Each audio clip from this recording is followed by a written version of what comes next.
Oh, now see, we have the dwindlers. That's ours. There's always those people who hold up the process. And he's one of them. We can go? Aye. Are you Pat? Just always checking. Okay. Aye. My name is Tony Miller, but you can call me Yank Stinkfinger. I don't know why, I just like the name. I'm here to talk about something that hasn't been talked about in a long time here. No, I'm not going to go there. Something that you guys have never spoken about here, and that is magic in the movies. For example, with the release recently of the really horrible movie, Now You See It, Now You Don't, which was a total travesty. But there is a long tradition of magic in the movies, and magicians performing behind the scenes and arranging things. In fact, it's not what you think it is. It starts with a man by the name of Georges Méliès. I'm sure a lot of you have heard the name, but you may not know a lot about him. He was actually a magician. He got his start when he, as a magician, became quite successful. He bought a theater called the Théâtre Robert Houdin. And pay attention to that name, because it keeps weaving its way through.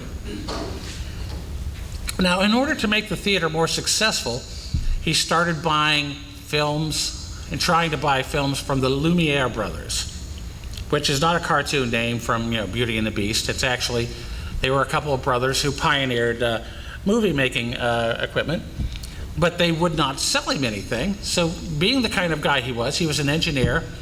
He said, I can do this, and decided to make his own equipment. In fact, made better equipment than the Lumieres had. And in fact, then he started inventing many of the basic special effect techniques, split fades, jump cuts, et cetera, that it just didn't exist. Early films by the Lumiere brothers were basically, oh look, somebody walking along the sidewalk. Well, that's pretty fascinating. I think I've seen it before, but that's pretty good. And then he discovered, being a theater person, he actually started storyboarding things. And he actually pretty much created what we know as modern movies. For example, let's show you a clip of one here.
What you just saw was an actual stage illusion from the time.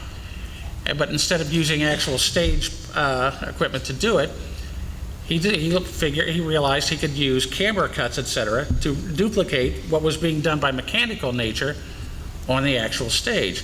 But everything you saw there, except for the skeleton, was an actual a duplication of an actual illusion from the stage. In fact, the illusion you saw was created by a man by the name of an English guy by the name of David Devant. But he would show these in his theater. As soon as it was drawing enormously, and he realized he could make a lot more money doing movies than he could as a magician. And he started producing movies. And this worked out really well for a long time and then, are we ready for the next clip? Actually, Slide. No. Keep going. because it got changed. Oh, I see. So keep going. See, that's next. Oh. So you just need to talk about the Yes. still here. All right. You see the shot of the man in the moon there. That's probably his most famous movie. Okay. And it did remarkably well in Europe. But the problem was, and this is what led to George's downfall. The movie was pirated everywhere. But chief among the pirates was a man who's revered in the United States. Can you guess his name? Very good, sir. Thomas Edison. In fact, Thomas Edison made more money pirating that movie than Georges Méliès ever did. Now you'd think, well, he should do something to stop that. Well, everything went fine. But Thomas Edison saying, hey, I don't know crap about making movies. All I know is, how to pirate my partners and make industrial money. Well, he hired Georges Méliès to produce content for him. But there were riders in the contract saying, if you don't produce X amount of content per week, you have to pay me. Well, guess what? Nobody could produce that amount of content. George lost his studio. Edison, as everyone knows, made out quite well and ended up electrocuting an elephant. So everything was good for him. But George, however, things did not go as well for him. I'm sorry? We need to move to the next slide. Oh. Things did not go, nobody likes you, be quiet. Things did not go as well for George. World War I broke out, and twice again 2 years later. And he lost everything. In fact, the French army moved in, took all of his films after he had made over 500 films, by the way.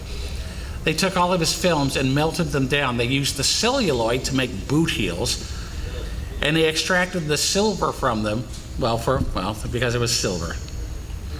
And basically, he was made bankrupt by the kind efforts of his competitors and the French government.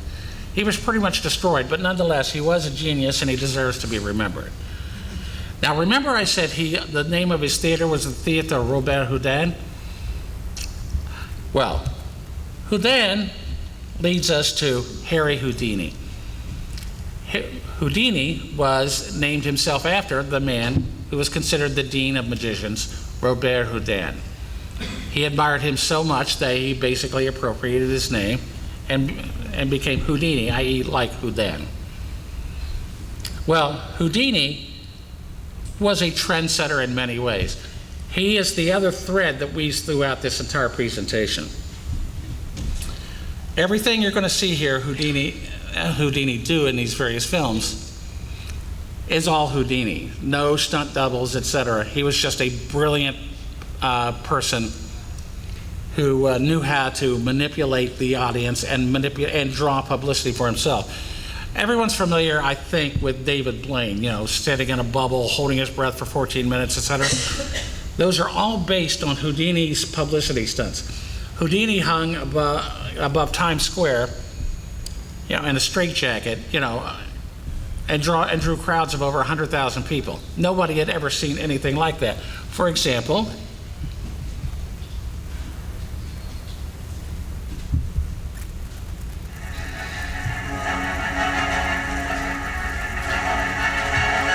all these people staring up for one reason.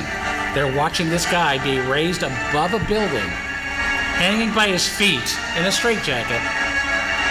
And most of them are going, fall, fall, fall.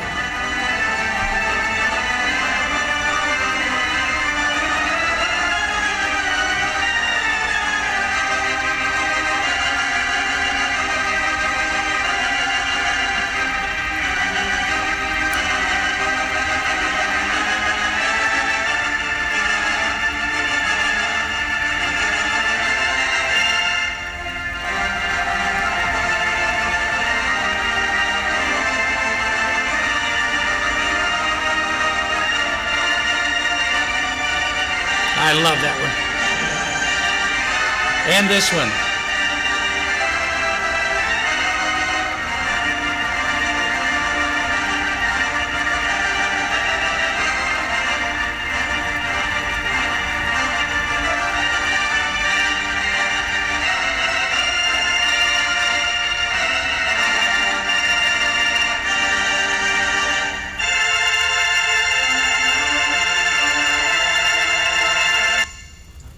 That was Harry Houdini. Now, early on, basically what he was famous for was, as an escape artist, the man who couldn't be restrained. He could, basically his claim to fame was he could get out of anything. Nothing could hold him, no jail could stop him, and he became literally world famous. It started when he escaped from the jails at Scotland Yard, and it just went from there. But later on, he decided to, for example, he was the first man to fly an airplane in Australia. Who cares? But nonetheless, my God, that was in a day when flying an airplane was not just a casual thing. You could die being the only person on the plane. Well, he decided early on that he wanted to be in the movies. Well, he formed the Houdini Picture Corporation. Problem was, guess who he picked to distribute his movies? Oh, it gets better, doesn't it? Well, he later realized, he quit the whole motion picture business. He decided there's just not enough of a profit in this business. One of the few people who producing his own movies realized, with the wrong partner, you're not going to make a dime in this business. Well, he didn't. And he left the motion picture business, but not before he created a whole new genre of motion picture. Shall we go to the next slide? Oh, and I also wanted to point out, not only did he have his own motion picture company, he also founded a company that also knew developing film technique, and he actually had his brother Hardin, who was also a professional magician, was involved in it, and Harry Keller, one of the famous magicians of the day, was one of his major investors in that as well. But they don't care about that. I'm just saying. All right, spiritualism. How many here know what spiritualism is? Basically, sitting around in a dark room, holding hands in a circle, and hoping the ghosts will come talk to you. This was a thing created in upstate New York, high New York, by two young girls known as the Fox sisters. They discovered they had the unusual genetic mutation of being able to crack their big toe joints, and very loudly. They would all join hands, and they would crack once for yes and twice for no. The spirits would rap on the table once for yes or twice for no. Sure, you're saying to yourself, I'm not so sure that I would believe this, but don't forget, they didn't have iPhones. You needed something to keep you busy back then, and talking to ghosts was about the best thing they could come up with. Nonetheless, this became a huge craze. In fact, the creator of Sherlock Holmes, Arthur Conan Doyle, was a noted spiritualist of his time. There was a failed TV series recently on Houdini and Doyle, which, although quite enjoyable, bore about the same amount of realism as Rocky and Bullwinkle do to natural history. But nonetheless, they were good buddies. But Doyle believed that Houdini got out of his escapes by dematerializing.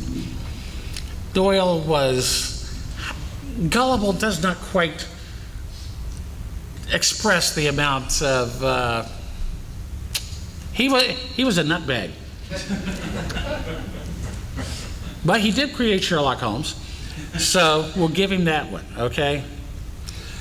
But this was the heyday of spiritualism.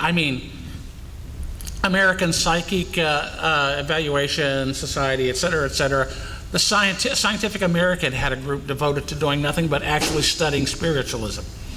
They came to the conclusion it was total bullcrap, but nonetheless, they investigated it thoroughly. In fact, Houdini was one of the people who studied it.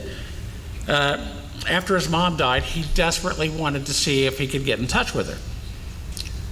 Well, having worked at a sideshow carnival for about 10 years, he had seen all the tricks, and he realized it was all bullcrap.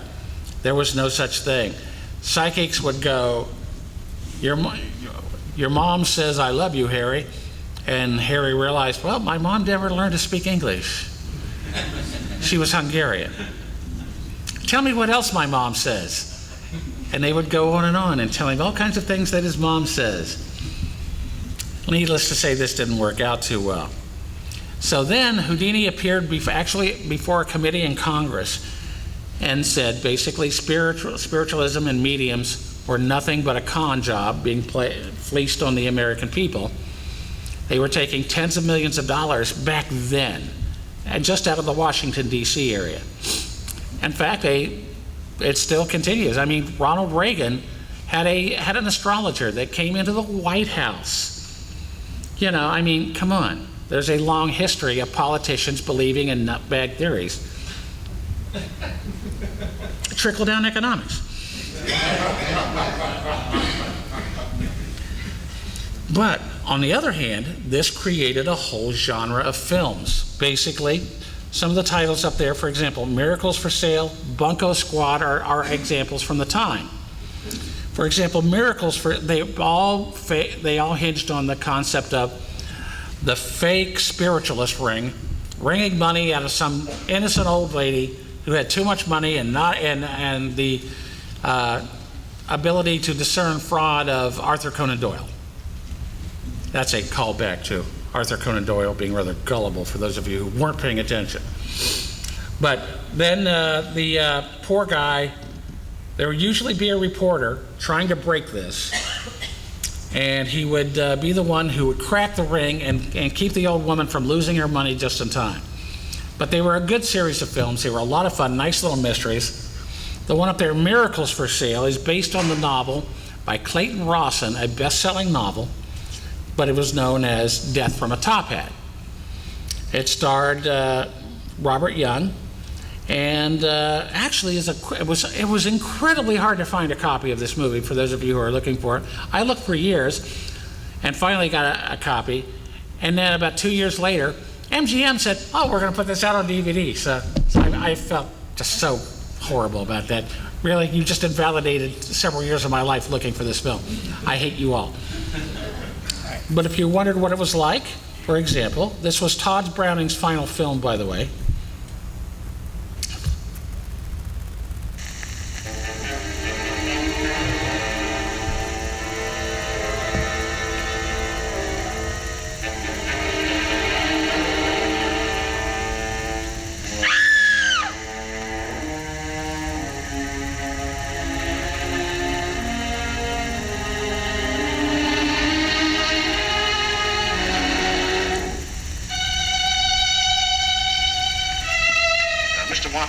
As an acknowledged scientist, I charge you with the responsibility of unmasking any fraud you detect. Will you sit over there, please, where you can see everything? I'm convinced that Madame Rapport is about to make a sincere attempt to contact the other world. I give you my word of honor that she brought with her no special effects, trick machinery, or devices of any kind.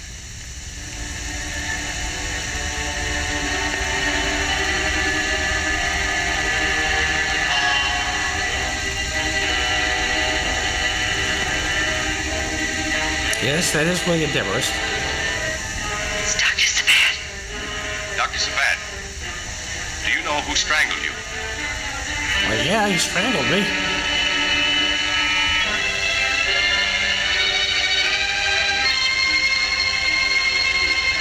Thank God there was a man to the rescue, wasn't there? You wouldn't want to think of a monkey going to the rescue for anything. The reason it's called Miracles for Sale is the lead character, Robert Young, plays a retired magician who makes illusions and magic tricks for sale to other people, which, oddly enough, it's what I do. So I had some empathy with the guy in the film. I just never got called upon to solve a baffling murder. Commit a couple is another matter, but solve them, no, I have no desire to solve them. But nonetheless, as I said, it was Todd Browning's final film. They had it in for him, especially after Freaks. I mean, let's be honest, I love the movie, but the studio said, oh, you're a bad, bad man, and you can't be allowed to continue making movies, so we're going to take you out back, kill your dog, and let you make one last film, because your contract says we have to. Sorry about the dog. So they made this, which actually, if you've never seen it, is actually a very good film. I recommend you probably talk to Marty, or there's other people here who deal in movies. Track this down. It's worth your time. It's a very good film. But as I said, it also spawned an entire genre of films. For example, they are all basically about debunking fake psychics. And this went on from the early 30s clear up until the mid-50s, actually. For example, this one, Bunko Squad.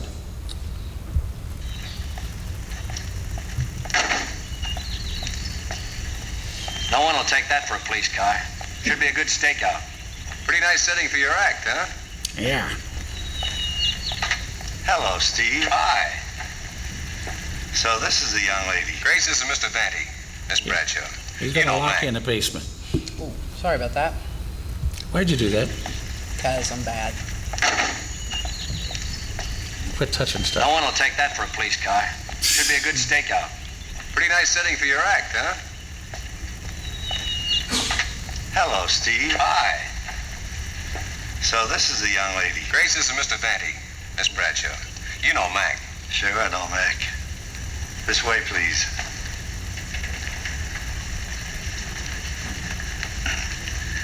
When you're ready, this will be your seance room. Your instruction starts below.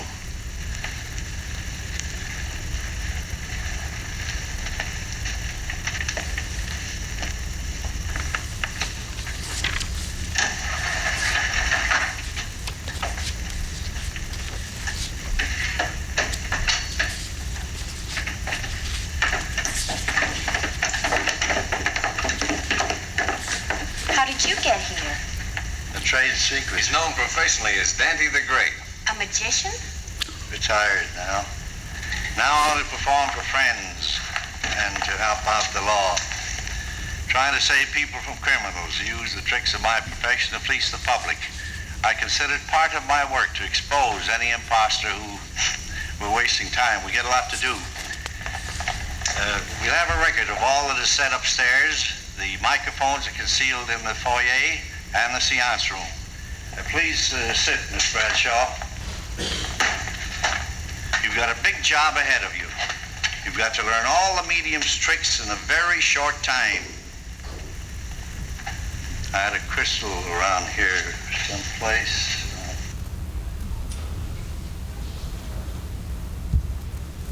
That was Dante. Okay, he was a magician born in Copenhagen. He toured with Thurston's show, but after he retired, he marks a real transition of actual magicians working in films, lending expertise to the people who were making films. Well, in fact, he appeared in several movies. For example, Haunting We Will Go. I'm sure most of you have seen that if you're Laurel and Hardy fans. If you're not Laurel and Hardy fans, well, you should be, and you can buy a hat out back that'll introduce you to all you need.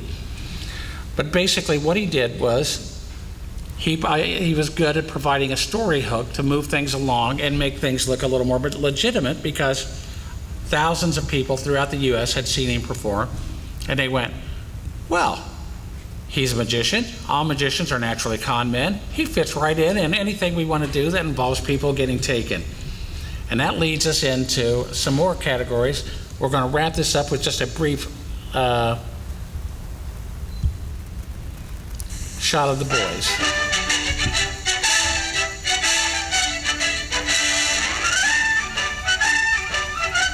Gags, they've got 'em. Giggles, they give 'em. They call it a haunting we will go. We call it amusing when they run amok among the mugs and the magicians. You'll be agog with surprise and hilarity.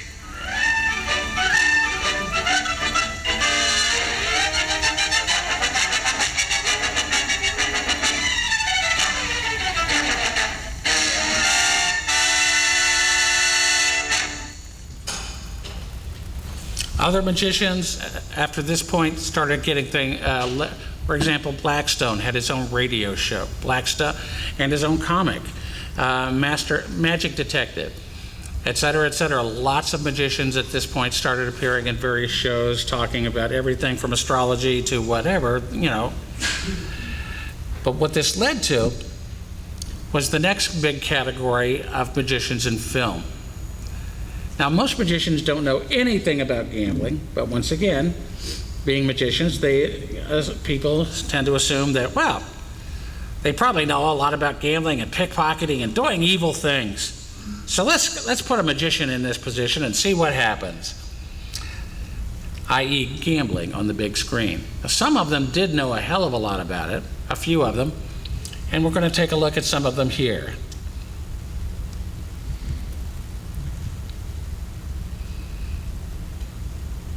Now, see, a lot of you, I think, will recognize this scene.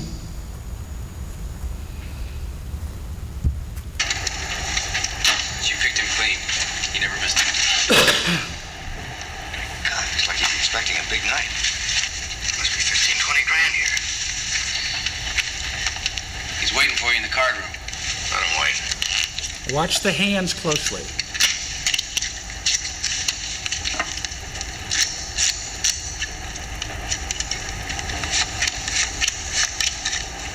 A brilliant piece of editing.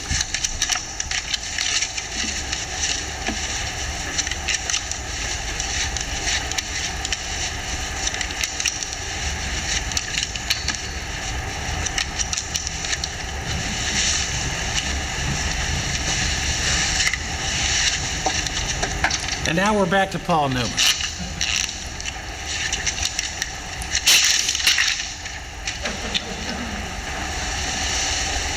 The man doing all the actual work was the man you see down there, We ought to get to it. John Scarney. John Scarney was born in Strongsville, Ohio. He actually had the chops to do all the things that the gamblers pretend to do. A whack job of a person, but nonetheless incredibly freaking skillful. He wrote many books on actual gambling. Scarney on gambling, Scarney on cards, Scarney on betting the monkeys. You know, illegal monkey fights were big back then for some reason. I still don't understand why. But nonetheless, he knew his material. Basically, he toured all the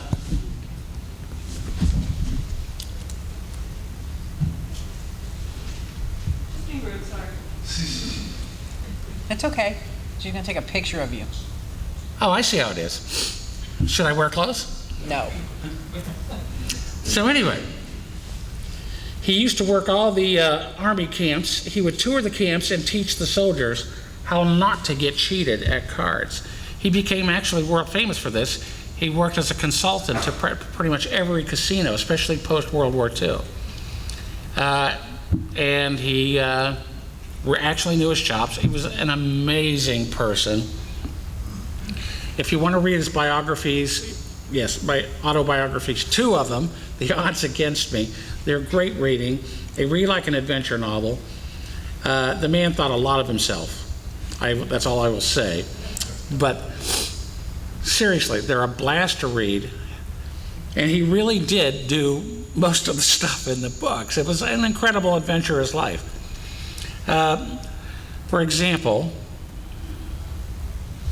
this is a film that was distributed all over the country, shown in theaters. Local poker clubs would come and would rent the movie, etc.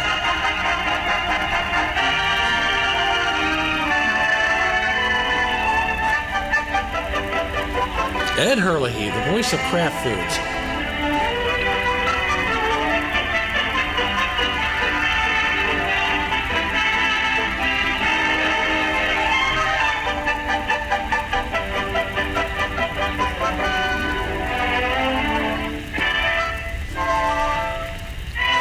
In other words, we're going to show him actually cheating, but we're not going to